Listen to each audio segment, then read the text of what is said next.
బంగారం కణికలు. అమ్మ బాబోయ్.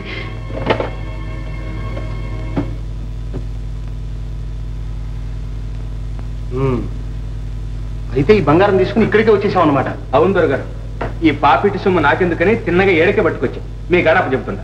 గుడ్. దేశంలో అందరూ నీలాగా ఆనిస్ట్ గా ఉంటే మాకే బాధ ఉండదు.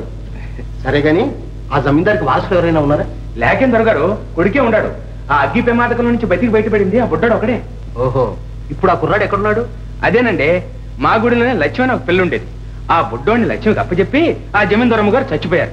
ఆ పిల్లోడినేమో చదివించడానికని మా లక్ష్యం పట్టణానికి తీసుకెళ్ళింది. దొరగారు, నేను ఎట్టాగైనా సరే ఎత్తికాలను పట్టుకొస్తాను. ఇదంతా బుడ్డడికి ఇచ్చేస్తారా? ఓ, ఇచ్చేస్తాం. కానీ ఆ కుర్రాడు జమీందారు కొడుకైనట్టు రుజువు కావాలి. దాందే ఉందండి, రుజువు అయితే ఇస్తారు కదా. ఓ, తప్పకుండా ఇస్తాం.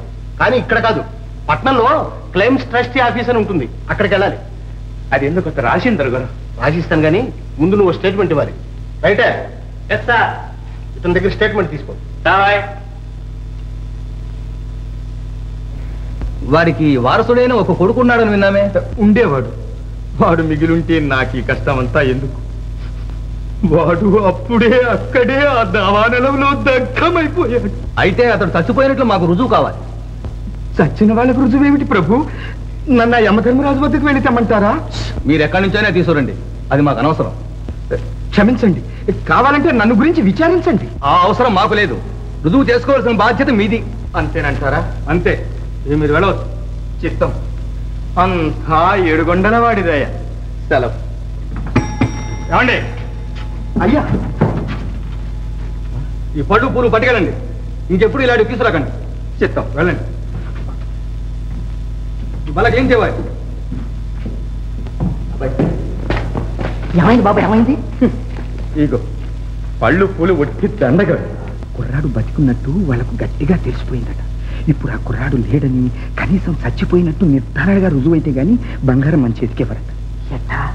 కుర్రాడు చచ్చిపోయినట్టు రుజువు కావాలా? ఓ సిద్ధే కదా. అదేమిటి అంత తేలిక నిజం? తేలిక కాక చచ్చిపోయిన వాళ్ళని బతికించడం కష్టం కానీ బతికున్న వాళ్ళని చంపడం ఎంతసేపు? రండి పోదాం. ఏం సిద్ధయ్య, వెళ్ళిన పని ఏమైంది? సిద్ధ వెళ్ళడం సిద్ధించకపోవడమనా? Very good. అయితే ఫోటో దొరికిందన్నమాట. దొరక్కపోవడమా? ఇదిగో సదియ్యా, ఇది సంపాదించేతలకి తోక పాడం తలకొచ్చింది అనుకోండి. బాబు మీరు ఆగండి, 7 సముద్రాలు దాటైనా సరే ఆ నెతికి పట్టుకొచ్చేస్తాను. బాబు ఈ ఫోటో పేపర్లో ఏం చేద్దామా?